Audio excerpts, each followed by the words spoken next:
I met a girl that's actually somebody that's lives close to me I didn't never meet until the day. I met her once before, and it's because somebody was in my way and I had to go. But I actually stopped and talked to her.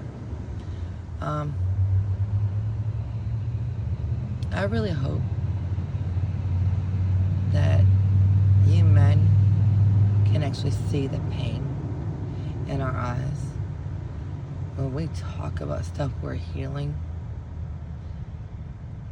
But honestly, I kind of hope I hide it better than what she did. Because this morning, it about made me break down and look at the pain in her eyes and realize how much shit she's been through. Yes, I cuss on this, and I don't care. We didn't get, into any levels. It was just surface level conversation.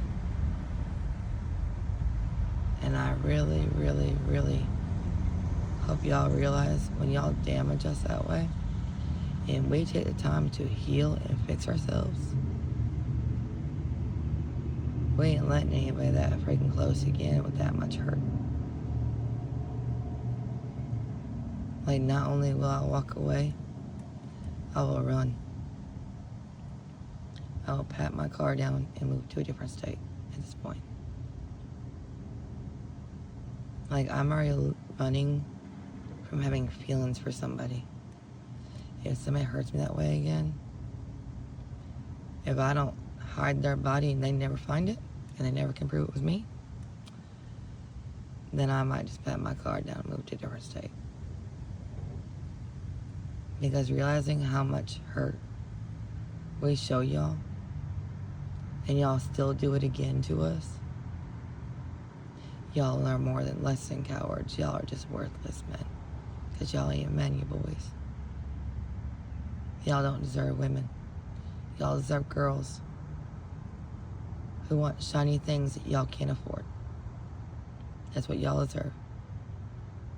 Is them little petty girls who want this and that, have to have materialistic shit like you, and y'all can't afford because y'all can't afford yourselves. Most time you get with women who can afford you. Not you afford yourself and then afford a woman. That's the difference in you and men. For one. Number two, materialistic shit doesn't go with you. What the hell you need it for? I'm sorry, that's why I don't like pricey shit, really. I mean, don't get me wrong, you go buy me a freaking purse that I really like, I'm good with it. I'm gonna respect, I'm gonna take care of it, and I'm gonna love it. But our bills are paid first. You better have money in savings first. So if we fall on our face, we're good. Because I'd rather you be taking care of yourself than us if you were together. Or even if we ain't together like that and you go buy me a present like that, no, I'd rather you be good. And you go find me one for really cheap off fucking some damn website or in some store. Because you doing what I do for other people isn't always fair to you. Damn. So let me elaborate. I will give the shirt off my back. I'll give you my last $2 in my purse. My last $2.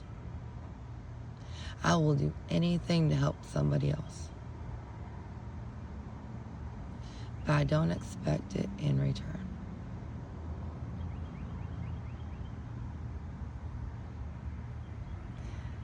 Because I'd rather you take care of you than you take care of me.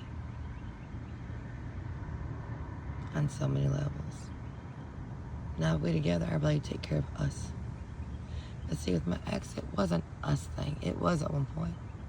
It was us when he was barely bringing home enough money to cover what we needed. And I was bringing home the rest. And we were paying bills together, quote unquote. It was us.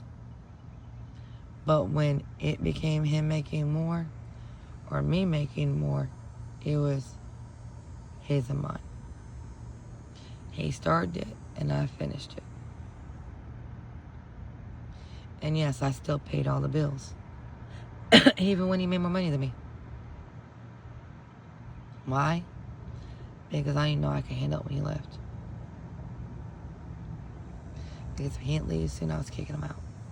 Because he wouldn't change. He wasn't good to me. Scream at me every day. Tell me how he wished I was dead. That's not healthy. It's not good. Tell me how worthless I was, or I was out hoeing around, or, you know, I wasn't enough. I couldn't do this. I couldn't do that. The damage he brought me down to scares me to love anybody else.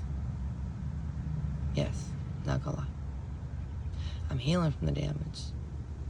But that doesn't mean that somebody else I'm not gonna let somebody else in far enough to do it again.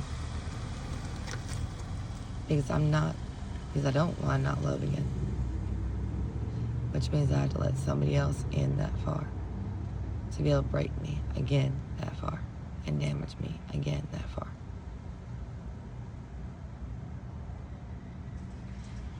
So instead, I try to keep surface level relationships. Very much so. Because if you get in too deep, you can tear me down. You can build me up. But it's up to you what you do. You can build it for a little bit like he did, and then tear me down like there's nothing left. I hated myself at the end of it. I hated waking up. I hated being me. I hated everything about me that I should have loved. Because nothing was good enough. For so long, I started believing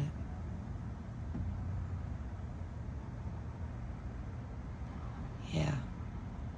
He tore me down that far. And I believed him. Because why would he lie to me? Why would he tear me down?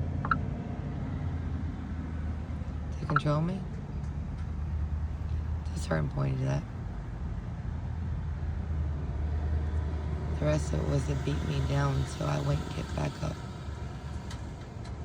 Because I quit fitting in boxes and I started putting up boundaries and started saying no to the way he would scream at me in a car while I was driving it with his son in it or with his child out.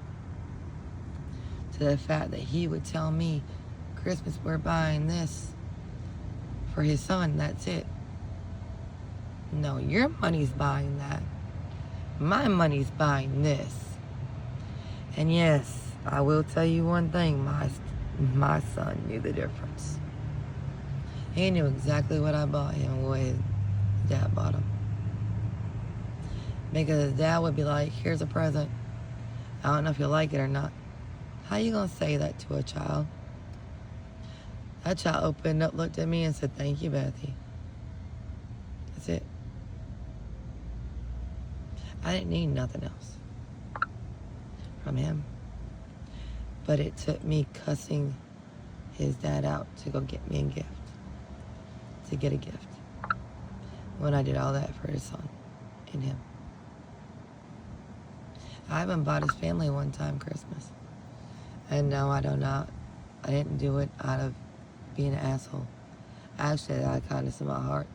Plus, I got it off Temu for the most part. So hell yeah, I did. I bought his family Christmas present one year. And one of his family members is married to my old neighbor's daughter that I love with all my heart, like she is mine. And they got their presents a year later. And they thanked me up and down. And that's all that mattered. The rest of them said thank you, don't get me wrong. They also thank you. But having them call me and tell me that I wasn't even at that Christmas. Oh, I was there. I was there to help prep. I was there to help clean up before everybody got there. And I was there to make certain things before Abe got there. And then I left. And then when I left, I went to a store. And that's the next story, for sure.